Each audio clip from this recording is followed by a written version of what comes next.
صلى الله على محمد صلى الله عليه وسلم. اللہ من الشیطان الرجیم بسم اللہ الرحمن الرحیم. جیسا کہ ہم اللہ تعالیٰ کے ساتھ وہ تعلق بنا رہے ہیں، بلڈ کر رہے ہیں، تو اس میں ہم آگے بڑھتے ہیں. آج کا جو لیکچر ہے وہ درود کے متعلق ہے اور سنتوں کے متعلق ہے کہ نبی صلی اللہ علیہ وآلہ وسلم کی اتباع اور نبی صلی اللہ علیہ وآلہ وسلم سے محبت اور نبی صلی اللہ علیہ وآلہ وسلم پر درود شریف کا کتنا زیادہ اجر ہے اور کتنی زیادہ اہمیت ہے. تو سب سے پہلے تو سورۃ احزاب میں اللہ تعالیٰ نے فرمایا ہے کہ ان اللہ و ملائکتہ یصلون علی النبی یا ایہا الذین آمنوا صلوا علیہ وسلموا تسلیما، کہ بے شک اللہ تعالیٰ اور اس کے فرشتے نبی صلی اللہ علیہ وآلہ وسلم پر درود بھیجتے ہیں. اے ایمان والو، آپ بھی نبی صلی اللہ علیہ وآلہ وسلم پر درود بھیجا کرو اور خوب سلام بھیجا کرو. تو اس سے ہمیں اندازہ ہوتا ہے کہ اللہ تعالیٰ کو کتنا پسند ہے اور اللہ تعالیٰ کا حکم بھی ہے. اور دوسری آیت جو ہے وہ سورہ آل عمران کی ہے. اللہ تعالیٰ فرماتے ہیں قُلْ إِن كُنتُمْ تُحِبُّونَ اللَّهَ فَاتَّبِعُونِي يُحْبِبْكُمُ اللَّهُ وَيَغْفِرْ لَكُمْ ذُنُوبَكُمْ، کہ اے نبی صلی اللہ علیہ وآلہ وسلم ان سے کہہ دیجئے کہ اگر آپ اللہ سے محبت کرتے ہیں تو میری اتباع، میری فرمان برداری کریں. تو پھر کیا ہوگا؟ پھر اللہ تعالیٰ آپ سے محبت کرے گا اور آپ کے گناہ بخش دے گا. تو اس سے ہمیں اندازہ ہوتا ہے کہ اللہ تعالیٰ کو کتنا پسند ہے کہ کوئی نبی صلی اللہ علیہ وآلہ وسلم کی اتباع کرے اور نبی صلی اللہ علیہ وآلہ وسلم کی سنتوں پہ چلے اور نبی صلی اللہ علیہ وآلہ وسلم سے محبت کرے. تو یہ تو آیات ہیں، اور احادیث مبارکہ میں بھی نبی صلی اللہ علیہ وآلہ وسلم نے واضح کیا ہے. النسائی کی حدیث روایت ہے کہ عبداللہ ابن مسعود رضی اللہ عنہ نے روایت کی ہے کہ نبی صلی اللہ علیہ وآلہ وسلم نے فرمایا کہ اللہ کے ایسے فرشتے ہیں جو زمین میں گھومتے ہیں اور میری امت کا سلام مجھے بھیجتے ہیں.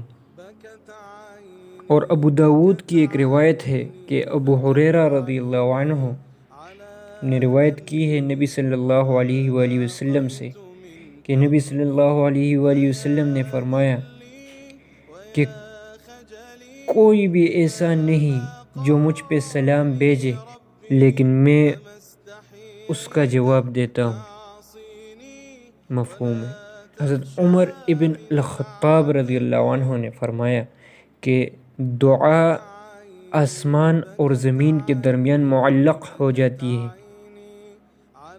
اور اوپر نہیں جاتی جب تک کہ بندہ نبی صلی اللہ علیہ وآلہ وسلم پر درود نہ بھیجے. تو دعا بھی قبول نہیں ہوتی جب تک نبی صلی اللہ علیہ وآلہ وسلم پر درود نہ بھیجے. الترمذی 484 میں عبداللہ ابن مسعود رضی اللہ عنہ نے روایت کی ہے کہ نبی صلی اللہ علیہ وآلہ وسلم نے فرمایا کہ تم میں سے میرے قریب قیامت کے دن وہ شخص ہوگا جو مجھ پہ زیادہ سے زیادہ درود بھیجے. اور یہ ترمذی کی روایت ہے 484. النسائی کی ایک حدیث ہے، انس ابن مالک رضی اللہ عنہ نے فرمایا کہ نبی صلی اللہ علیہ وسلم نے فرمایا کہ جو بھی مجھ پہ ایک دفعہ درود بھیجے اللہ تعالیٰ اس کے 10 گناہ معاف کر دیتے ہیں اور اس کے 10 درجے بلند کر دیتے ہیں. تو اس کا مطلب ہے کہ جتنا نبی صلی اللہ علیہ وآلہ وسلم پر درود بھیجیں اتنا اللہ تعالیٰ انسان کے مرتبے بلند کر دیتا ہے اور انسان کا تعلق اللہ تعالیٰ سے مضبوط ہو جاتا ہے۔ صحیح مسلم کی ایک روایت ہے کہ نبی صلی اللہ علیہ وآلہ وسلم نے فرمایا کہ جو شخص مجھ پہ درود بھیجتا ہے اللہ تعالیٰ اس پہ 10 برکتیں نازل فرما دیتے ہیں۔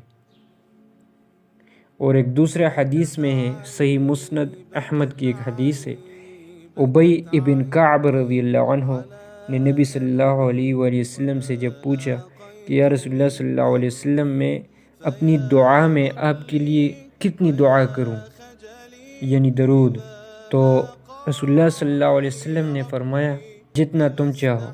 اس نے کہا 1/3 حصہ۔ تو رسول اللہ صلی اللہ علیہ وسلم نے فرمایا جیسا کہ تم چاہو، لیکن اگر اور بڑھا دو تو تمہارے حق میں بہتر ہوگا۔ تو اس نے عرض کیا رسول اللہ صلی اللہ علیہ وسلم دعا کا آدھا حصہ۔ تو رسول اللہ صلی اللہ علیہ وسلم نے پھر فرمایا کہ جیسا تم چاہو، لیکن اگر اور بڑھا دو تو تمہارے حق میں بہتر ہوگا۔ تو پھر اس نے عرض کیا کہ یا رسول اللہ صلی اللہ علیہ وسلم آدھے سے بھی زیادہ۔ مفہوم اس کا یہ ہے کہ رسول اللہ صلی اللہ علیہ وسلم نے فرمایا کہ جس طرح تم چاہو، لیکن اگر اس سے اور بڑھا دو تو تمہارے حق میں بہتر ہوگا۔ اور آخر کار اس نے عرض کیا کہ یا رسول اللہ صلی اللہ علیہ وسلم اگر میں پوری دعا آپ کے لیے کروں، تو حضور صلی اللہ علیہ وآلہ وسلم نے فرمایا کہ پھر تو تمہاری ساری ضرورتیں پوری ہو جائیں گی، تمہارے سارے گناہ معاف ہو جائیں گے۔ تو اس سے اندازہ ہوتا ہے کہ اللہ تعالیٰ کو کتنا پسند ہے نبی صلی اللہ علیہ وآلہ وسلم پہ درود بھیجنا۔ اور اس رمضان میں جتنا زیادہ سے زیادہ ہو سکے نبی صلی اللہ علیہ وآلہ وسلم پر درود بھیجا جائے، تاکہ اللہ تعالیٰ بھی ہم سے راضی ہو جائے اور رسول اللہ صلی اللہ علیہ وآلہ وسلم بھی قیامت کے دن خوش ہو جائیں۔ جزاک اللہ۔ السلام علیکم ورحمۃ اللہ وبرکاتہ۔ استحييته تعصيني ولا تخشى من العتب